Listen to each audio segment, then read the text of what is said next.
Shalom Akim. All praises and glory and honor to Yahweh Bashem Yahushai, Bashem Rakah Kwadash. Double honors to the apostle elders, a great millstone, and salutations to you, Akim, out there laboring and doing this work in truth and sincerity. And, 2020 is going to be kicked in high gear, as far as prophecies and as far as, the Lord bringing this whole thing as far as Esau's rulership to an end. I'm going to play this news clip. It's Marines arrived in Iraq to reinforce U.S. embassy, because these nations is getting tired of, you Edomites occupying their lands and they're rising up against you. And, you're going to see, it come to pass where all these nations, including your allies, rising up against you, to bring about your destruction, and that's all the fulfillment of prophecy, which is Babylon the Great, which is America being hated. So without further ado, here's the clip.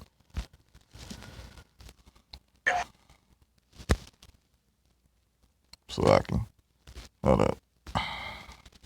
Militiamen and protesters gathered outside the U.S. Embassy in Baghdad for a second day, clashing with U.S. forces there. American Marines did have to fire tear gas and rubber bullets to push the crowd back. Those Iraqis were throwing rocks and setting fires to parts of the compound. Many of the demonstrators pitched tents and actually spent the night in Baghdad's green zone last night as nearly 100 U.S. Marines arrived to reinforce the embassy. U.S. Defense Secretary Mark Esper announced Tuesday evening that an infantry battalion from the 82nd Airborne Division would be deployed to the Middle East amid rising tensions with Iran. The Iranians reacted today, denying involvement in the storming of the embassy, while Iran's supreme leader, the Ayatollah Khamenei, accused the U.S. of committing crimes by striking Kataib Hezbollah targets on Sunday, killing at least 25 of the group's fighters. They are using something else as an excuse. They are attacking Iraqi soil, killing a number of people. The Iranian government, nation, and I strongly condemn the U.S.'s malicious attacks.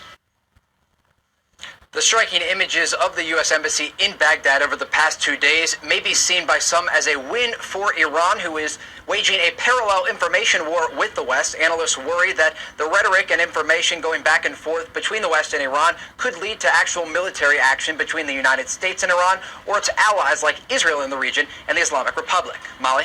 And where do things stand there tonight? Well, tonight things do appear to be calming down. We saw images today of militiamen in pickup trucks carrying tents and other gear away from the U.S. Embassy. Those protesters claiming victory as they chanted and carried flags. A State Department official called this, quote, progress, but confirmed efforts to clear the area are still ongoing. Now, despite this, the U.S. Embassy has indefinitely canceled all consular activities. Also, Molly, we want to make one on-air correction to a report we did last hour with Julie. We showed images of a nighttime fire at the U.S. Embassy, saying those were tonight. Those images actually from last night. We just wanted to clear that up with our viewers this afternoon. All right. So, it's clear, all these nations is, uprising against, the U.S., occupying their land and their territory. Okay. And, it's just leading into World War III, to, basically draw near,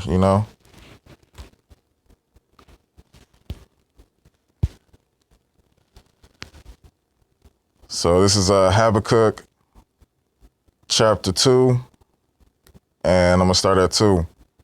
And the Lord, Yahweh, Bashem Yahushua, answered me and said, write the vision and make it plain upon tables, that he may run that readeth it. Okay, so, all right, the vision is the Bible, the Holy Bible, the prophecies that, the Akim, the men of the Lord, through the Spirit and power of Yahweh Bashem Yahushua, been prophesying, chanting this place down, and it's coming to pass, and it's speaking. All right. For the vision is yet for an appointed time, but at the end it shall speak and not lie. Though it tarry, wait for it, because it will surely come, it will not tarry. All right. So, this is clearly, a sign that, we're right at the end. Okay. It says, behold, his soul, which is lifted up, is not upright in him. All right. The his soul, which is not lifted up, which is lifted up is talking about Esau, the son of perdition. But the just shall live by his faith. Yea, also, because he transgressed by wine, he is a proud man, neither keepeth at home, who enlargeth his desire as hell, and is as death, and cannot be satisfied, but gathereth unto him all nations, and heapeth unto him all people. All right? That's how, Esau has caused all these nations to drink the wine of the wrath of Babylon's fornication, so therefore the nations are angry,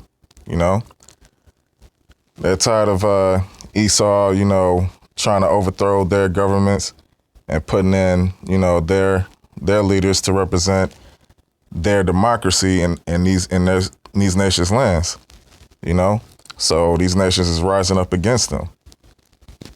And, Iran is being backed by, Russia. Russia is being a guard onto them, And soon,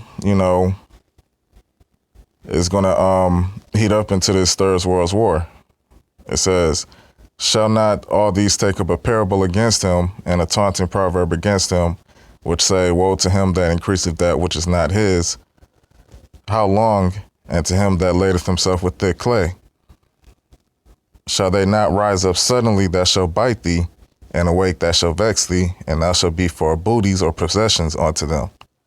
Okay, and that's what the start of what you see happening. Okay.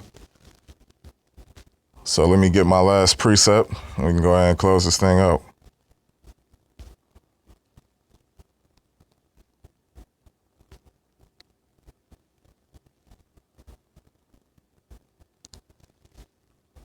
This is Revelations chapter 17. And I'm going to go ahead and I'm going to start at 4, just get straight to the point. Actually, Salakia, I'm going to start at 1. And there came one of the 7 angels, which had the 7 vials, and talked with me, saying unto me, come hither, I will show unto thee the judgment of the great whore, which is talking about America, that sitteth upon many waters, with whom the kings of the earth have committed fornication, and the inhabitants of the earth have been made drunk with the wine of her fornication. All right. So he carried me away in the spirit into the wilderness, and I saw a woman sit upon a scarlet-colored beast, full of names of blasphemy, having 7 heads and 10 horns. All right. And that, that 7 heads and 10 horns represents the embodiment of, NATO, the EU, while America, the whore, sits at the forefront. Okay.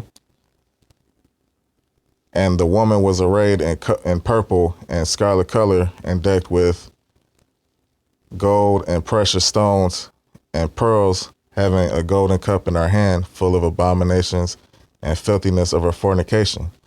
And upon her forehead was a name written, Mystery Babylon the Great, the mother of all harlots and abominations of the earth.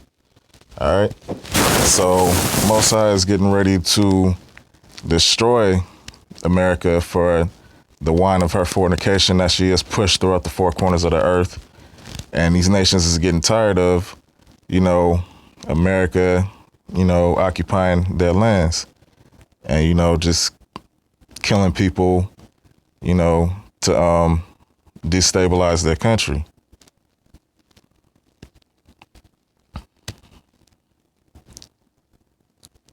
All right, this is Revelation 17, verse 15, and then I'm gonna finish it out.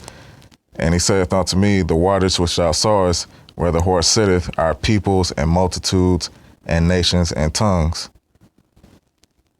And the 10 horns which thou sawest upon the beast, these shall hate the whore, and shall make her desolate and naked, and shall eat her flesh and burn her with fire. All right.